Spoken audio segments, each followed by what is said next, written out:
ভুয়া ফটোকার্ডকে কেন্দ্র করে ছাত্রদল, ছাত্র শিবির, ডাকসু ও সাংবাদিক সমিতির মধ্যকার উত্তেজনায় থমথমে দেশের প্রধান শিক্ষায়তন ঢাকা বিশ্ববিদ্যালয় ক্যাম্পাস। আজও পাল্টাপাল্টি বক্তব্য দিয়েছেন ছাত্রদল, শিবির এবং সাংবাদিক সমিতির নেতারা। নেতাদের বক্তব্যে ছিল বিভাজন বাড়লে নিষিদ্ধ ছাত্রলীগ সক্রিয় হবার আশঙ্কা, তেমনি ছিল সহিংসতা ও গোপন রাজনীতি পরিহারের আহ্বান। উভয় পক্ষকে সংযত থাকার পরামর্শ দেয়া হয়েছে বিভিন্ন ছাত্র সংগঠনের পক্ষ থেকে। ফাহাদ মোহাম্মদের রিপোর্ট। কুরুচিপূর্ণ ও ভুয়া ফটোকার্ড নিয়ে কয়েক ছাত্রনেতাকে মারধর, সাংবাদিক সমিতির সদস্যদের উপর হামলাকে কেন্দ্র করে বৃহস্পতিবার রাতভর উত্তপ্ত ছিল ঢাকা বিশ্ববিদ্যালয় ক্যাম্পাস। ছাত্রদল, শিবির মুখোমুখি অবস্থানে থাকলেও বড় সংঘর্ষে জড়ায়নি।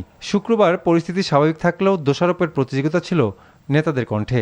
ছাত্রদল সভাপতি রাকিবুল ইসলাম রাকিব বলেন, ফ্যাসিস্ট বিরোধী ছাত্র সংগঠনগুলোর বিভেদের ফলে ক্ষতিগ্রস্ত হবে ক্যাম্পাস ও ছাত্র রাজনীতি। আবারও যদি এই ছাত্রলীগ যেভাবে পুনর্বাসিত হচ্ছে, কিংবা কেউ না কেউ ঘোষণা দিয়ে ছাত্রলীগ আওয়ামী লীগ পুনর্বাসন করছে, এনসিপি দলে নিচ্ছে, কিংবা শিবির তো ইতিমধ্যে তাদের নিয়েছে, তো আগামীতে যখন হবে, যদি কোনো কারণে তারা পুনর্বাসিত হয়, এই উসমান হাদির কথায় আমি পুনরাবৃত্তি করতে চাই যে তারা কিন্তু আবার সুপ্ত অবস্থায় চলে যাবে। এদিকে এই ঘটনায় ঢাকা বিশ্ববিদ্যালয় প্রাঙ্গণে বিক্ষোভ মিছিল করেছে শিবির। যশোরে এক সমাবেশে শিবিরের কেন্দ্রীয় সভাপতি সহিংসতার জন্য ছাত্রদলকে দায়ী করেছেন। আওয়ামী লীগের আমলে ছাত্রদলের যারা হলে থেকে মার খাইছে আর তাদের এই মায়েরগুলো ঠেকাইছে যারা, তাদেরকেই এরা আবার মারতেছে। সিন্নি খাইলো মোল্লার উসিলায়, সেই মোল্লাটাই এখন আর চিনতেছে না।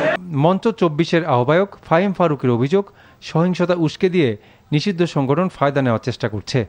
এখানে আওয়ামী লীগ পরোক্ষভাবে ছাত্র শিবির এবং ছাত্র দলের মাঝে দ্বন্দ্ব তৈরি করে ক্যাম্পাসে সহিংসতাকে উস্কে দিচ্ছে।